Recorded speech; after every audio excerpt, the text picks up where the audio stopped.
Hi there. So last week I sent out a note asking you guys to send in any questions you had about how to have more movement freedom, how to learn movement more easily, anything you wanted to know that was of particular interest to you. And today we're going to look at 2 of those questions. And we're also going to look at something to do with old cats and new tricks that's related to that. Hi, I'm Violet Van Hees and this is Grow Your Movement Freedom. Welcome.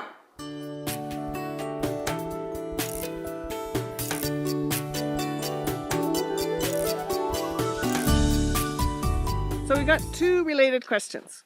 Here's the first one. Why, when I'm learning something new, does it seem to stay in my awareness for a few days and then fade away? I'd like to think it's because I've successfully integrated, but I'm not convinced. Great question. So our body, when it's learning something new, explores and experiments. And it has 3 questions that it loves to know about, that are really important to check out. And those 3 questions are, does this feel safe? Does it feel like a safe thing to do? Next question is, does this feel like a reasonable thing to do? It may not be familiar, but does it at least feel reasonable within my body? And then the third question is, does this feel useful? How useful is this compared to what I've been doing before? It needs to be at least as useful as what I've been doing before in order for my body to be interested in adding it to my repertoire. So you can explore safe, reasonable, useful through gentle explorations where you get to test something out in a non-threatening way. So in small amounts where you have some success and your body gets to see if it is safe, reasonable, and useful. And then your body will kind of go, that was all right. I could do that again. And then you start to add in more ways in which you test it out and more opportunities to check it out.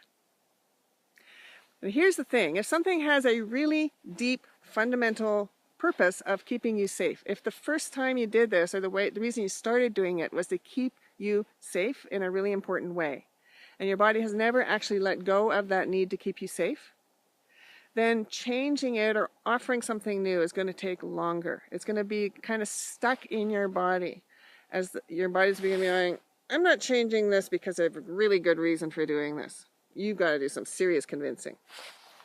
And so that takes longer. And I can help you with that. I can help you figure out how to open up that kind of stuckness in your body a little bit at a time in a way that feels not threatening, so that you can actually open up new choice and new options for yourself. And your body gets to check out if it is okay to also have these new things, in addition to being able to return to the old thing that's kept you safe whenever it needs to. So if you'd like to know more about that, get in touch. And here's the second question.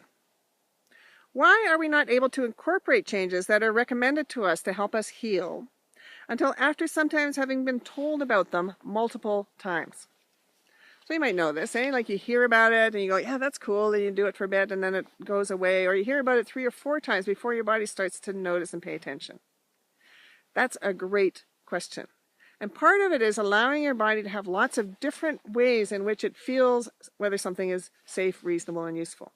Because your body thinks every new position, every new angle of work relative to gravity, every new speed is a new experience.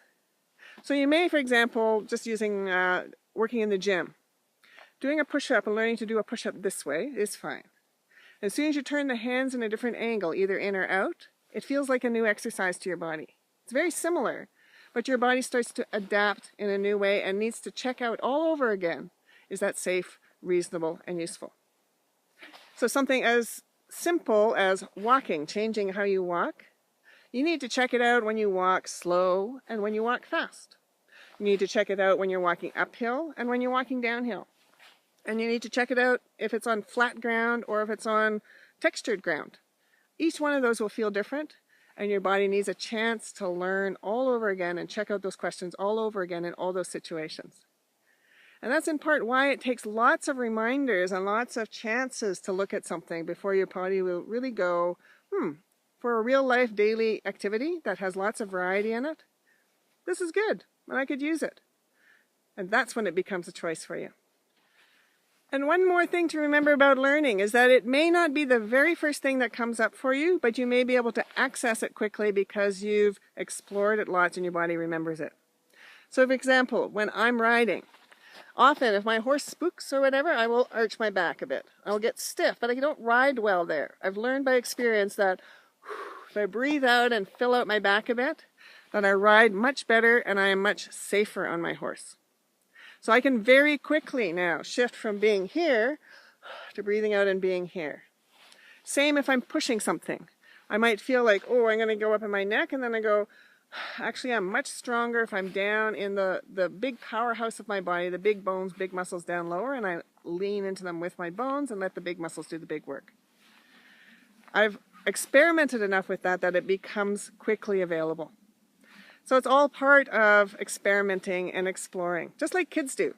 When kids are learning something new, they keep at it. They do it in all sorts of different ways. They come back later, keep going at it, like riding a bicycle, right? They fall over, they get up, they push their feet on the ground, they lift their feet off the ground, they do whatever they do in all sorts of different ways to become more and more familiar with all the variety that's in it, so their body might choose it in more situations. So have fun exploring this stuff. If you have any questions, let me know. If you have new questions you'd like to know about, let me know. I got a comments box right below here, or just email me. I'd love to hear what you're interested in, and I'd love to hear what you're up to and how you're enjoying this exploring. And meanwhile, here's a metaphor or another situation that might help you understand this a little bit. I call it old cat, new tricks.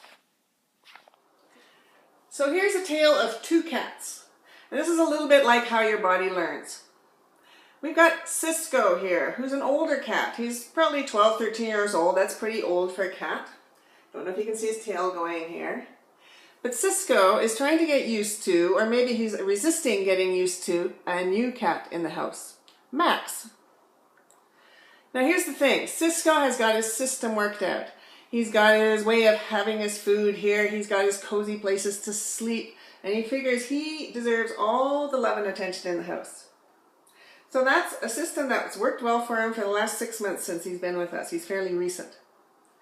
We decided that he should probably have a friend to sort of hang out with him over the winter when it's long, dark hours here and he's not outside. So we got another cat, which may or may not work out well. We're assuming it's going to work out gradually, but it's going to be a gradual process. Because Cisco, at the moment, is a bit of a sourpuss about all this. But he, in a way, is being very smart. He basically figures, I need to know whether this is going to be safe to have another cat around here, and whether it's useful to have another cat around here, and whether it's reasonable to have another cat around here. So all those things might start to become apparent if, for example, this other cat helps keep him safe outside better. And it's reasonable if there's lots of cozy sleep places for both of them to sleep, lots of cat food, no worries about too little cat food, and lots of attention for all. So if those questions are answered satisfactorily over time, and this could take like days, weeks, or a month, he might warm up to his little friend.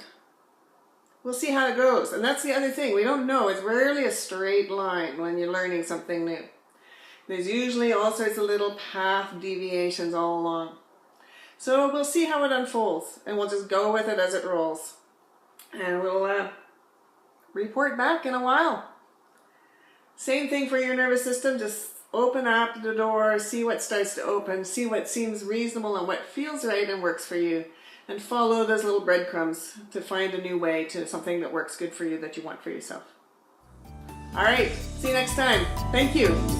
Bye-bye.